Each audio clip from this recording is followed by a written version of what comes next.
الحمدللہ رب العالمین والصلاة والسلام علی سید الانبیاء والمرسلین نبینا محمد وعلی آلہ وصحبہ اجمعین اما بعد رب اشرح لی صدری ویسر لی امری واحلل عقدۃ من لسانی یفقہوا قولی اعوذ باللہ من الشیطان الرجیم بسم اللہ الرحمن الرحیم ومن یشاقق الرسول من بعد ما تبین له الہدی ویتبع غیر سبیل المؤمنین نولہ ما تولی ونصلہ جہنم وساءت مصیرا۔ محترم ناظرین کرام، احباب گرامی و دیگر سامعین، اللہ رب العالمین نے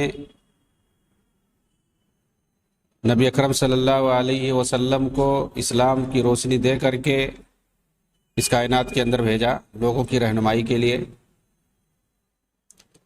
اور یہ اصول ہمیں بتا دیا ہے اللہ رب العالمین نے قرآن کریم کے اندر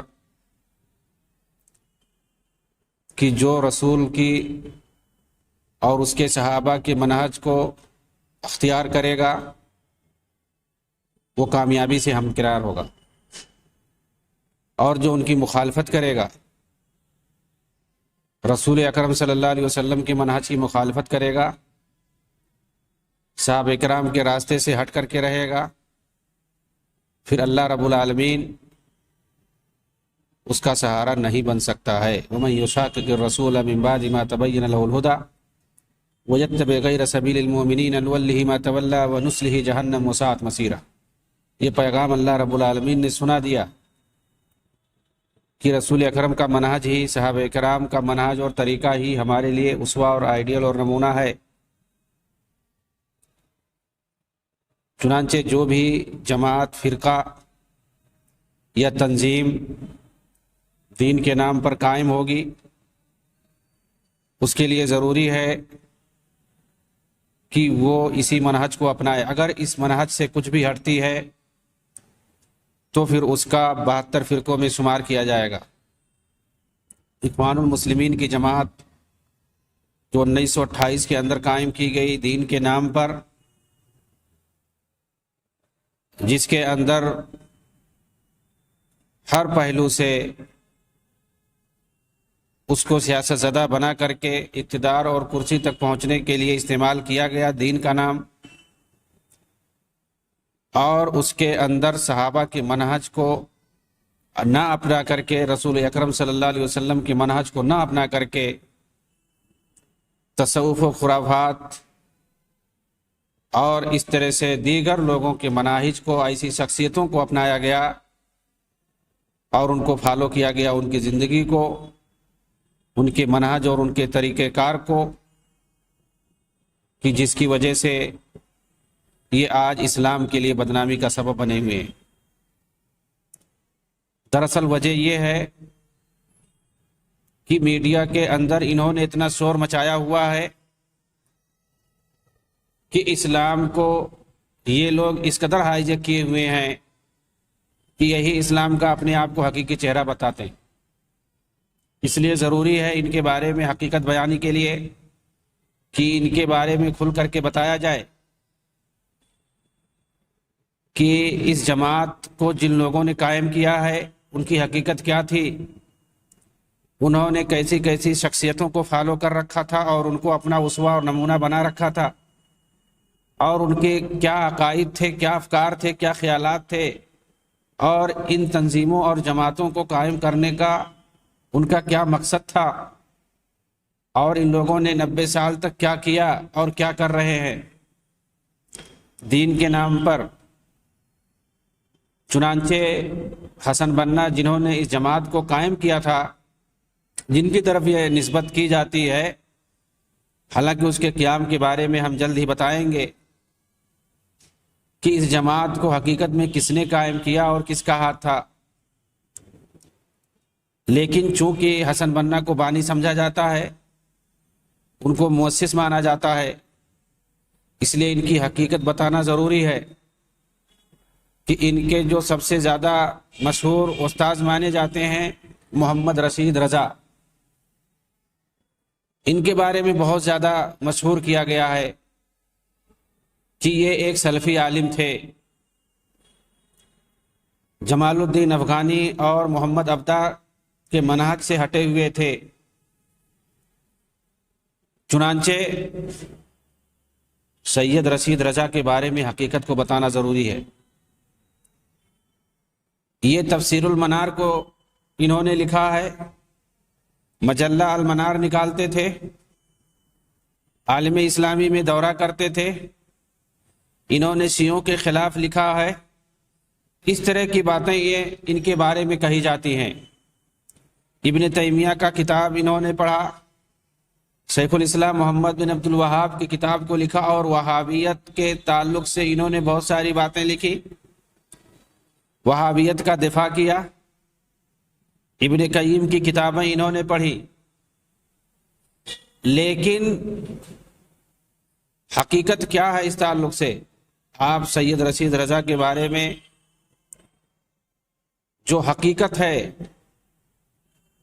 اس کو جانیں گے تو حیران ہو جائیں گے کہ کیا انہوں نے جمال الدین افغانی اور محمد ابدا کے جو عقائد تھے، جو افکار تھے، جو نظریات تھے، اس کو انہوں نے چھوڑا؟ ان پر کبھی انہوں نے رد لکھا؟ ایسا آپ کہیں نہیں پائیں گے۔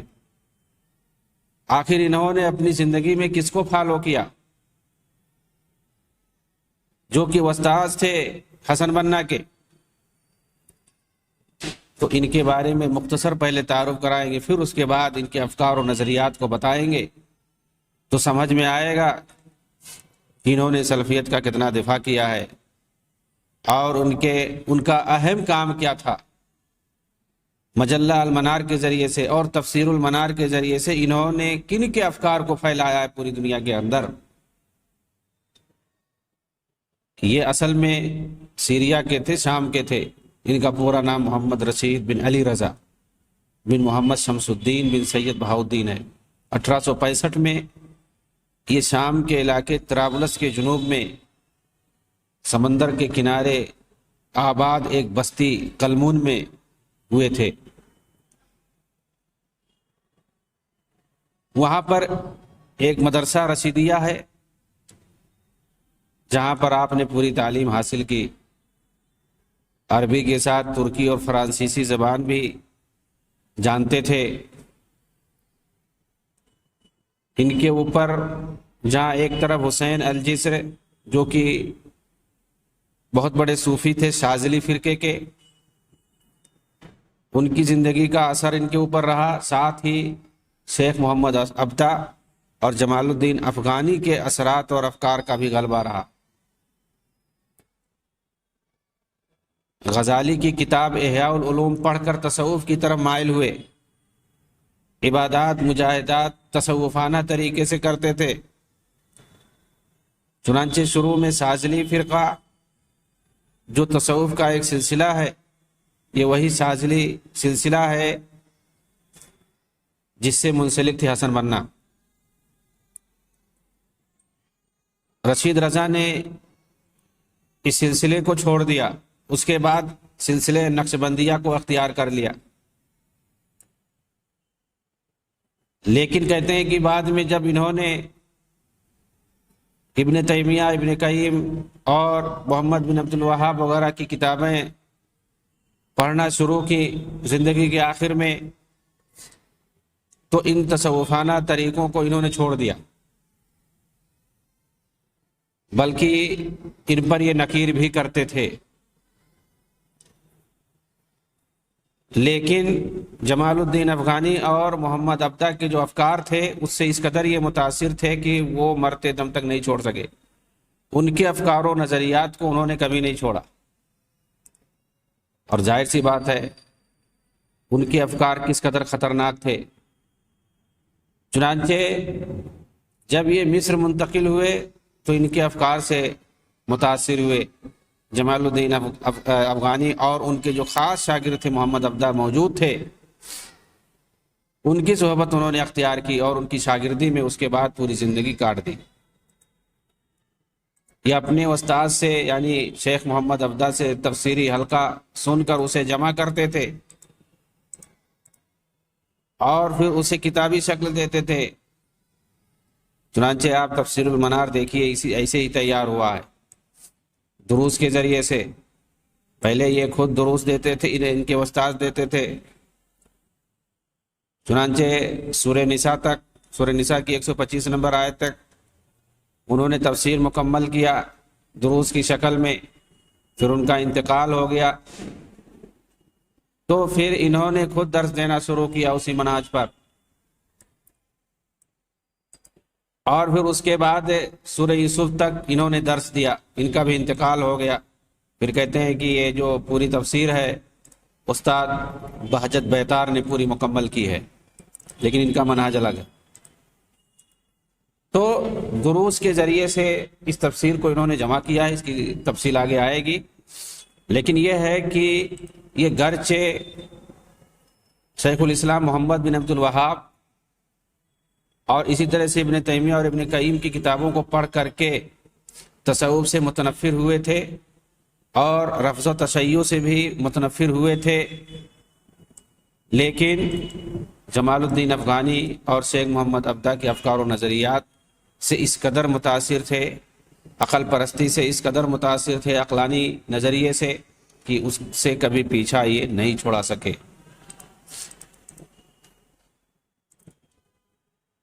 تصوف کے اندر جب یہ گھسے ہیں تو پھر کیا کیا کرتے تھے؟ چنانچہ سب سے پہلے انہوں نے، جیسا کہ میں نے بتایا، شاذلی طریقہ اپنایا، اور ان کے جتنے اساتذہ تھے پڑھانے والے تقریباً سب تصوف ہی سے منسلک تھے، اس لیے ابتدا ہی سے موصوف صوفی عقائد سے متصف تھے۔ بالخصوص آپ کے استاذ حسین الجسر نے آپ کو صوفیوں کی تقریباً تمام کتابوں کو پڑھا دیا تھا، جن میں بالخصوص ابن عربی کی کتاب جو الفتوحات المکیہ اور الفاریہ کی، اس کو تفصیل سے پڑھا ہے۔ کہتے ہیں کہ یہ ایک صوفی شعر ہے، اس کو برابر اس کا ورد کرتے رہتے تھے، وَدُمُ الْعَيْنِ تُسَابِقُنِي مِنْ خَوْفِكَ تَجْرِي۔ اور جب یہ پڑھتے تو جادو کا ورد کرتے تھے، جیسا کہ صوفیوں کے یہاں پایا جاتا ہے، اور اس شعر کو، اس صوفی شعر کو اس وقت یہ نہیں پڑھتے تھے جب تک آنسو نہیں نکل جاتا تھا۔ آنسو نکال لیتے تھے، اس کے بعد اس کو پڑھتے، اس لیے کہ اس میں آنسو کے نکلنے کی بات کہی گئی ہے۔ اگر آنسو نہ نکلے اور اس کے بعد اس شعر کو کوئی پڑھے تو اس کا مطلب جھوٹ ہو جائے گا۔ کہتے ہیں کہ لیکن بعد میں اس طرح کی چیزوں کو انہوں نے خرافات کہہ کر کے چھوڑ دیا۔ اسی طرح اپنے ایک دوسرے شیخ ابو المحاسن القاؤجی، ان کے پاس دلائل الخیرات جیسی خرافات کتاب پڑھی اور ان سے سند اجازت حاصل کی،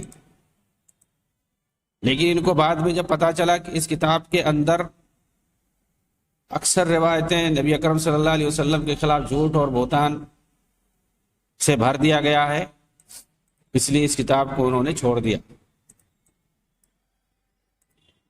شاذلی طریقے کے بعد انہوں نے جب اس کے اساتذہ اور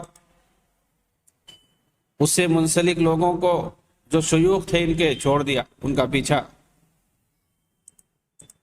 تو پھر دوسرا سلسلہ تصوف کو اپنا لیا، جسے ہم نقش بندی طریقہ کہتے ہیں۔ اور اس کے لیے غزالی کی مشہور کتاب احیاء علوم الدین انہوں نے مکمل پڑھی،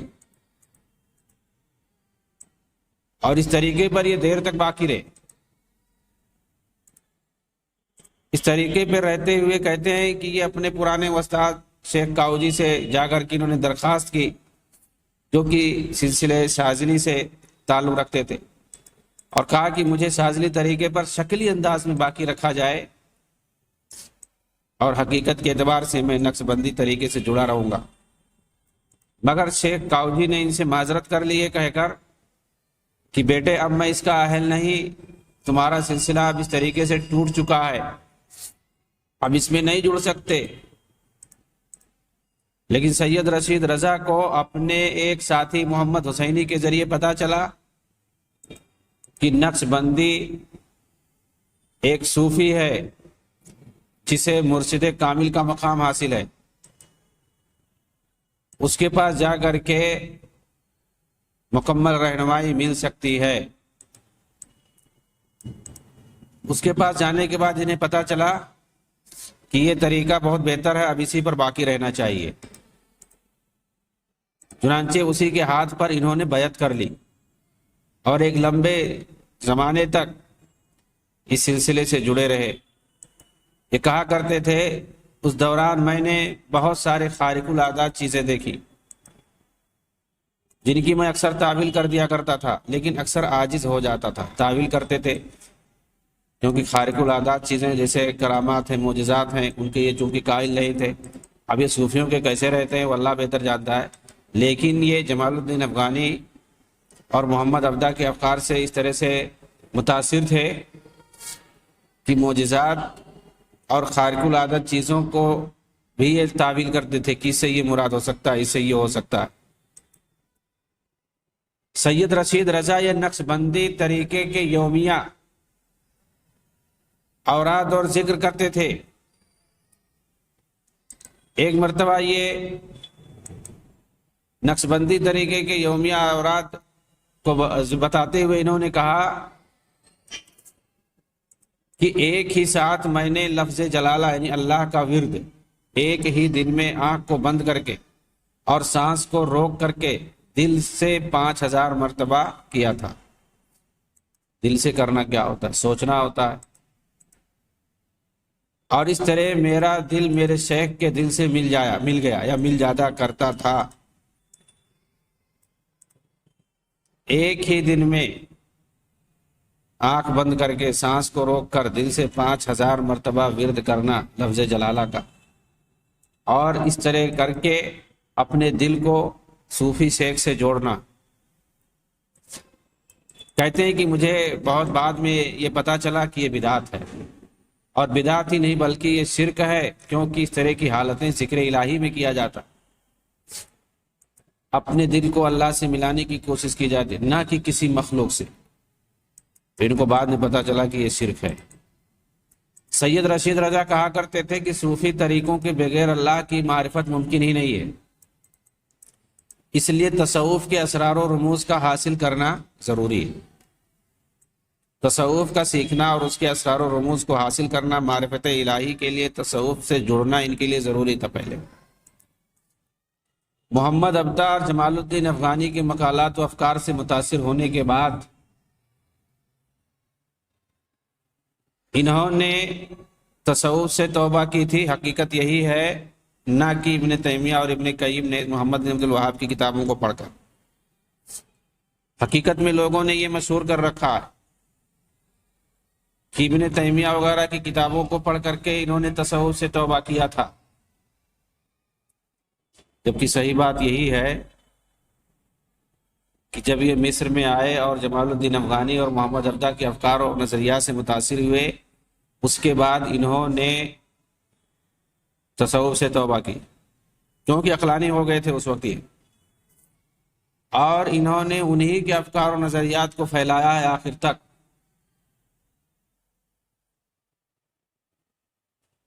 کیونکہ ان لوگوں کی کتابوں کو انہوں نے بعد میں پڑھی ہے، شیخ الاسلام محمد بن عبد الوہاب اور ابن تیمیہ اور ابن قیم کی کتابوں کو۔ اگر محمد عبدہ اور افغانی کے افکار سے متاثر ہونے سے پہلے انہوں نے ان کتابوں کو پڑھ لیا ہوتا تو یہ اس طرح کی گمراہی میں مبتلا نہ ہوئے ہوتے۔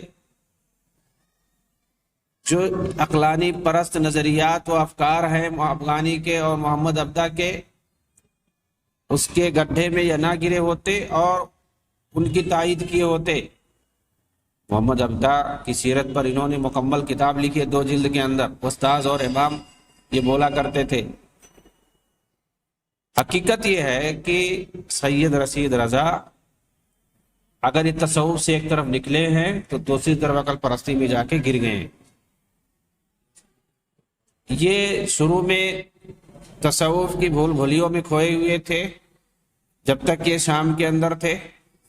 مصر کے اندر جب یہ آئے اور بقیہ زندگی انہوں نے یہیں پر گزاری، تو یہاں آ کر کے انہوں نے جمال الدین افغانی اور محمد عبدہ کے افکار و نظریات سے متاثر ہوئے، اور محمد عبدہ کی انہوں نے شاگردی اختیار کر لی۔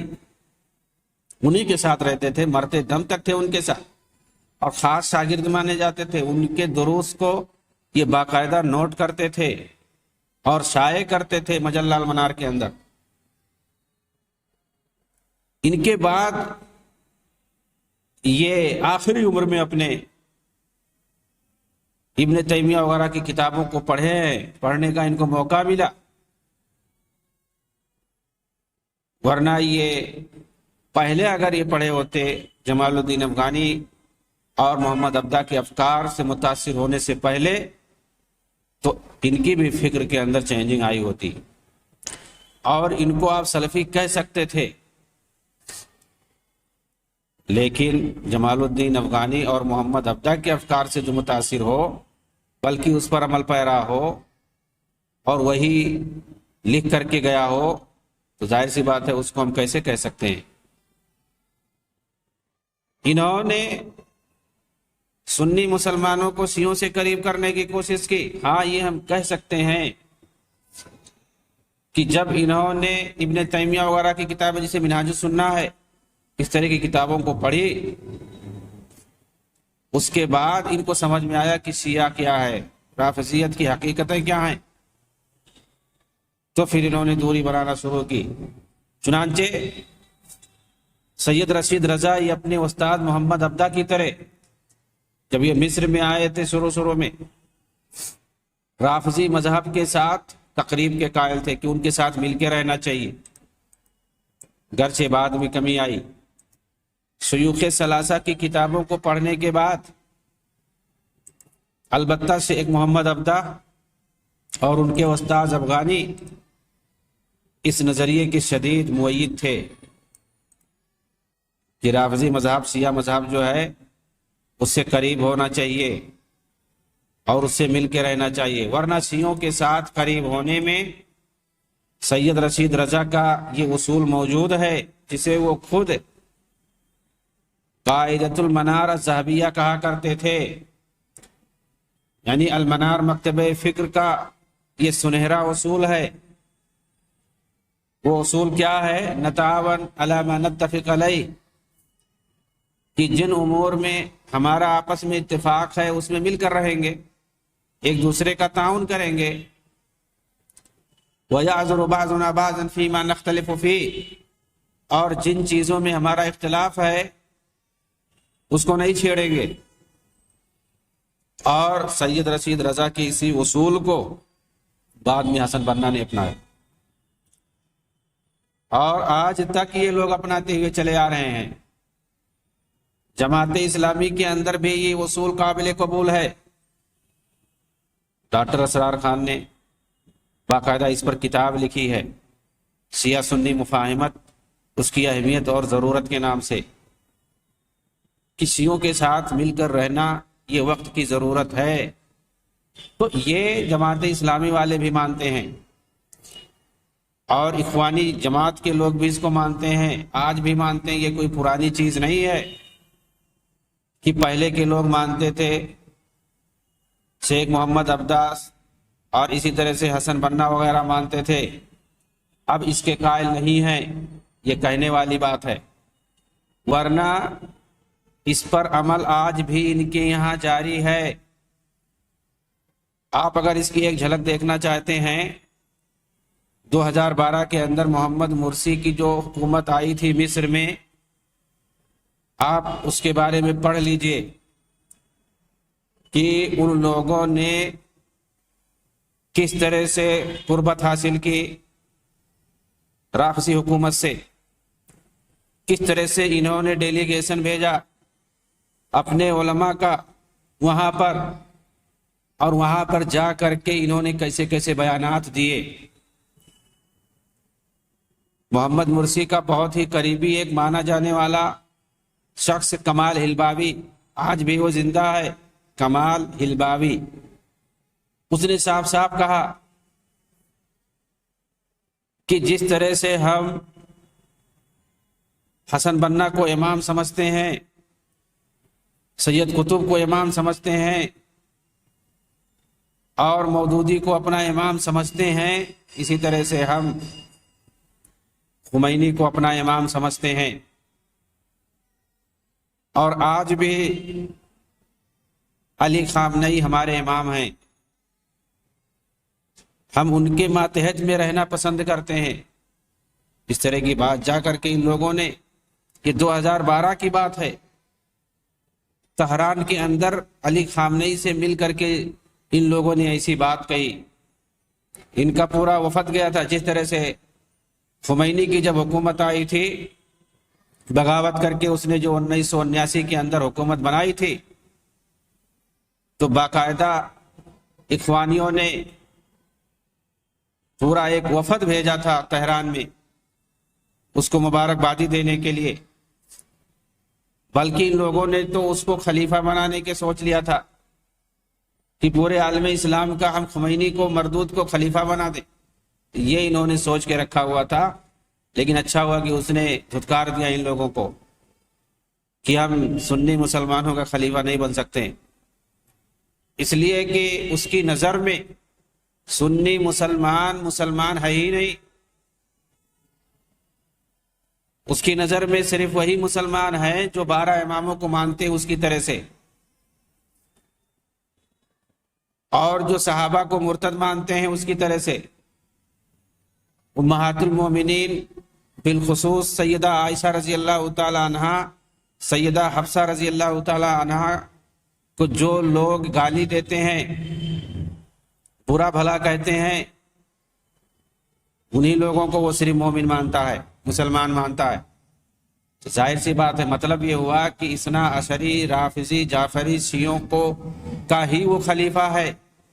اس کا صرف یہی کہنا ہے کہ ہمارے ساتھ مل جاؤ، ہمارے ساتھ آ جاؤ، پھر ہم تمہارا خلیفہ ہو جائیں گے. تو یہ اخوانی جو ہے ان کا کوئی بعید نہیں ہے، یہ شیعوں سے مل بھی سکتے ہیں. یہ حسن بننا، ہم ان کی تاریخ بتائیں گے تفصیل سے کہ ان کے ایک بھائی تھے عبد الرحمن نام کے، عبد الرحمن بننا، وہ شیعہ ہو گئے تھے اور ان کو کوئی فکر نہیں تھی، کیونکہ ان کی یہاں آزادی ہے، کوئی کچھ بھی ہو جائے. تو عبد الرحمن البنا وہ باقاعدہ شیعہ ہو گئے، ان کو کوئی اعتراض نہیں.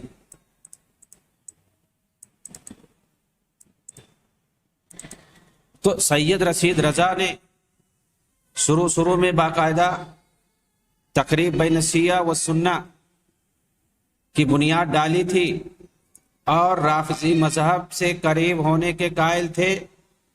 لیکن جیسا کہ میں نے بتایا کہ علامہ ابن تیمیہ وغیرہ کی کتابوں کو پڑھنے کے بعد ان کے اندر سمجھ آئی، ورنہ یہ شیعوں کے قریب تھے اور ان کے ساتھ تعاون کے قائل تھے، اور انہوں نے ہی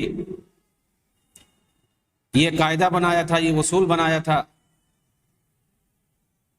کہ جن چیزوں میں ہمارا اتفاق ہے اس میں مل کر کے تعاون کریں گے، اور جن چیزوں میں اختلاف ہے ان سے ہم دور رہیں گے. یعنی تم صحابہ کو گالی دو، ہمیں کوئی فکر نہیں ہے. تمام مسلمانوں کی ماؤں کو گالی دو، ہمیں کوئی فکر نہیں ہے. مل کر کے کام کریں گے. اور اس پر ان کا خود تبصرہ موجود ہے کہ اس سلسلے میں میں نے 1/3 صدی صرف کر دی. 1/3 صدی مطلب 33 سال 34 سال انہوں نے اس میں لگا دی، صرف کر دی. شیعہ سنی مفاہمت اور ایک پلیٹ فارم پر جمع کرنے میں انہوں نے 33-34 سال صرف کر دی. تو ان کا عقل کب ٹھکانے آیا بھائی؟ کہ 55-56 سال کی عمر میں ان کی وفات ہوئی ہے اور 33-34 سال انہوں نے اسی میں لگا دیا.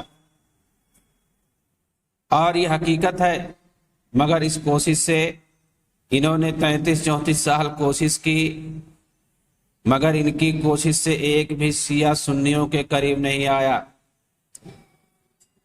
اس کے بعد ان کو سمجھ میں آیا کہ ان کے ساتھ تعاون کرنے میں کوئی بھلائی نہیں ہے، اس لیے اس طرف دھیان چھوڑ دیا. مگر حسن بننا نے ان کے اس منہج کو نہیں چھوڑا، اپنا لیا کہ بہت ہی سنہرا منہج ہے، بہت ہی سنہرا قانون ہے، یہ اصول ہے.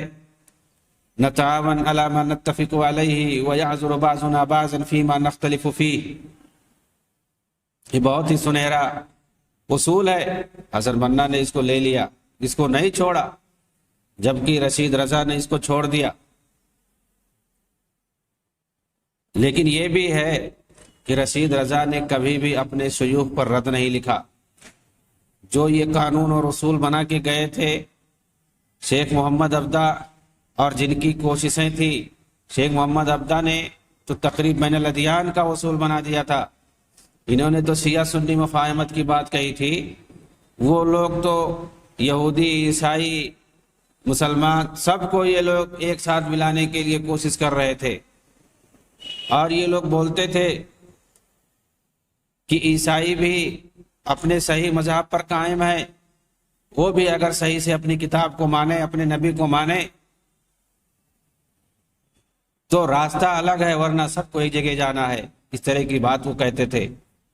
کم سے کم رشید رضا نے تو شیعہ سنی مفاہمت کی بات کہی ہے، لیکن بعد میں جب ان کو سمجھ میں آیا کہ 1/3 صدی انہوں نے لگا دیا لیکن ایک بھی شیعہ سنی کے قریب نہیں آیا تو ادھر دھیان چھوڑ دی۔ لیکن حسن بنہ نے اس منہج کو کبھی نہیں چھوڑا۔